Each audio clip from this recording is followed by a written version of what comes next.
if there is an algorithm in the markets, right, it must be measurable, right? I come from a scientific background, essentially, right? And I have to have something that it has to be, there's some proof here, right?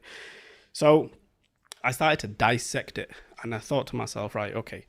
I mean, I know I've obviously skipped a lot in terms of my trading and stuff, but when I got to the crossroads of, do I want to do this like properly? Do I really want to dive into it or not? Because I mean, that's a hard decision to make. You got kids to feed, and you've obviously got a stable job and stuff, and you got income coming in, and to go from that and say, okay, I'm going to throw myself into trading.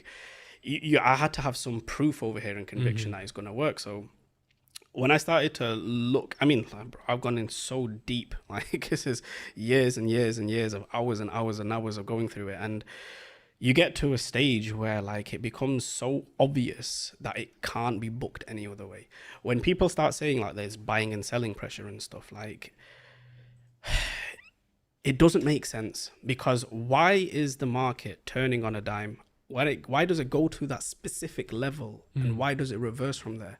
And how did I know it was going to go to that specific level before it went there and turned? And when I started being able to do this myself, it was mad. I'm like, okay, I'm not the best trader in the world at the minute. I haven't really got a proper solid plan, but I can see it happening in price. And that's where it starts from.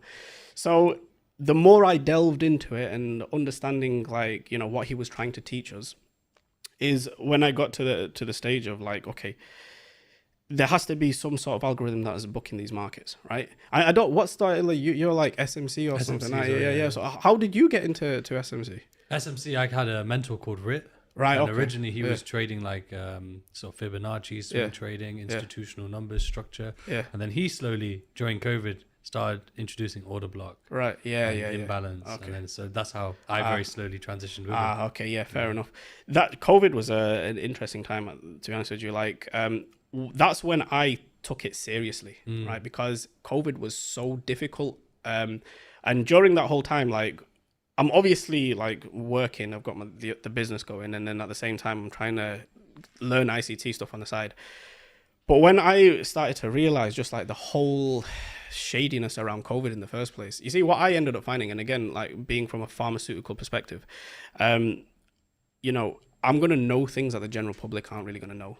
And it came to the point where I realized, like, you know, these drug companies, they basically have like a free pass to print as much money as they want without any side effects or repercussions coming back to them.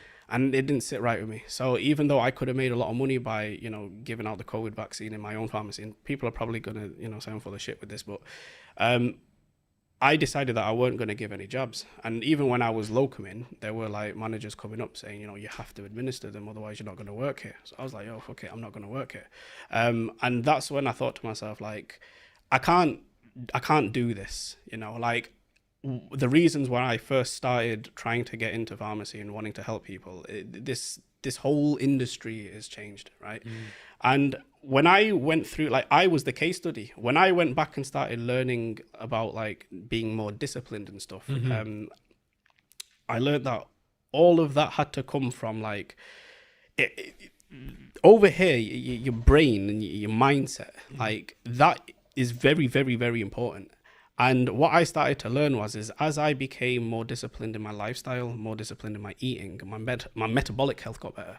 And your metabolic health is directly like helps your brain. It helps you with your mindset. It helps with like your psychology, and learning all of these little bits and bobs. I've always been of the mindset, and I literally just did a presentation I put out to people for free, an old webinar I did, where essentially I said, in it, it's about like making trading your best year yet.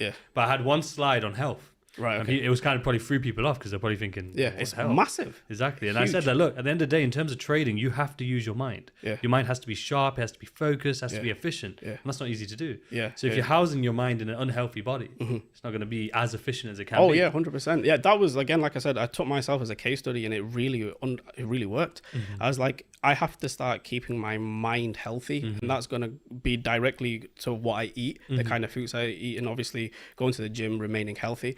And as I built all these habits, which take, a long time, Exactly. you start like learning, number one, who you are and becoming self-aware, and obviously fixing your mindset to say like, I need to remain focused. And like, for me, that's a very, very difficult thing to do. Like remaining focused is hard, as you can probably tell with all of this. But if I don't take care of my mental health, especially in like, as I get older, like it can lead to further complications and stuff. Course, yeah. So sticking to like a routine for me had been massive. Trying to like schedule my day for me had been massive.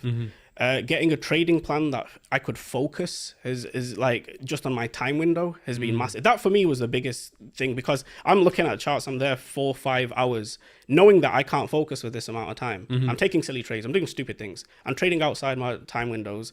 And why that's so important is, again, directly because of how the algorithms book, right? And I don't know how much you're aware with algorithms and stuff, and how much of ICT do you even know? I don't know. You don't know a lot of it. See, it's very difficult trying to explain it to people who have no clue about ICT or algorithms in the first place. And doing it without charts is even harder because it's something that's so complicated. Do your best, man. That's what the people are here. I'll try. I'll try.